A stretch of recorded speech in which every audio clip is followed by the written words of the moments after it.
অতিথি শ্রদ্ধেয় মহারাজ ভক্তিকমল বৈষ্ণব। চিত্রকলা এগুলিকে সমাদৃত করছে, বিভিন্ন জায়গায় সেগুলি ছড়িয়ে পড়ছে।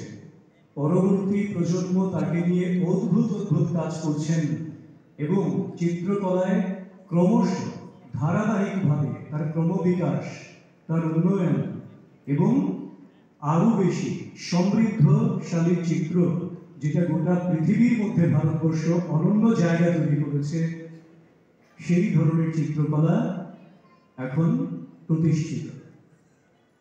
কাজে এই কলাটিকে নিয়ে ৩৫ বছর ধরে যে সংস্থা কাজ করছেন ডক্টর অভিজিৎ রায়চৌধুরী মহাশয়ের নেতৃত্বে, এবং যার আমি যতটা জানি ত্রিপুরাতে বোধহয় ২৭টি চিত্রকলার সঙ্গে যুক্ত বিদ্যালয় রয়েছে, সংস্থা রয়েছে, যারা সরাসরি এর সঙ্গে যুক্ত, তাদের তত্ত্বাবধানে কাজ করেন এবং সেটি সারা ত্রিপুরার বিভিন্ন প্রান্তে ছড়িয়ে রয়েছে। কারণ এখানে অন্যান্য বোর্ডও রয়েছে, অন্যান্য প্রতিষ্ঠানও রয়েছে, বঙ্গীয় সঙ্গীত থেকে শুরু করে অন্যান্য অখিল ভারতীয় সঙ্গীত ও সাংস্কৃতিক পরিষদ থেকে শুরু করে সবকটাই রয়েছে। প্রত্যেকটা জায়গায় যাওয়ার সুযোগ আমার হয়, কিন্তু যেটা লক্ষণীয় বিষয়, শুধুমাত্র আর্ট করার জন্য করা সেই জায়গা থেকে পরবর্তী প্রজন্ম আর্টকে নিয়ে তাদের ভবিষ্যৎ গড়ার চিন্তা ভাবনা করছে। আর্টকে নিয়ে তারা পেশন এবং প্রফেশন দুটোতে তারা দৃষ্টি নিবদ্ধ করছে। এইটা আর্ট এন্ড ক্রাফটের জন্য, তার বিকাশের জন্য সবচেয়ে গুরুত্বপূর্ণ বিষয় আমার মনে হয়। এবং এই সুযোগটা আমাদের রাজ্যে ক্রমশ বাড়ছে, কারণ তথ্য সংস্কৃতি দপ্তরের যিনি মন্ত্রী তথা এই যে স্টেট লেভেল কালচারাল অ্যাডভাইজারি কমিটির যিনি মাননীয় চেয়ারম্যান তথা মাননীয় মুখ্যমন্ত্রী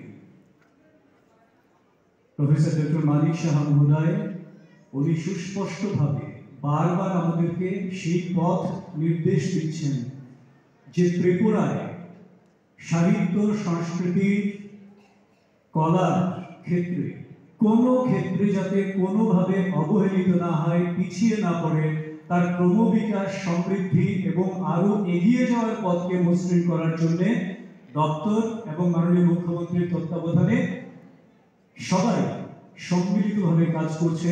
তার জন্য ত্রিপুরা একটা ভারতবর্ষের মধ্যে অনন্য জায়গায় ধীরে ধীরে পৌঁছে যাচ্ছে।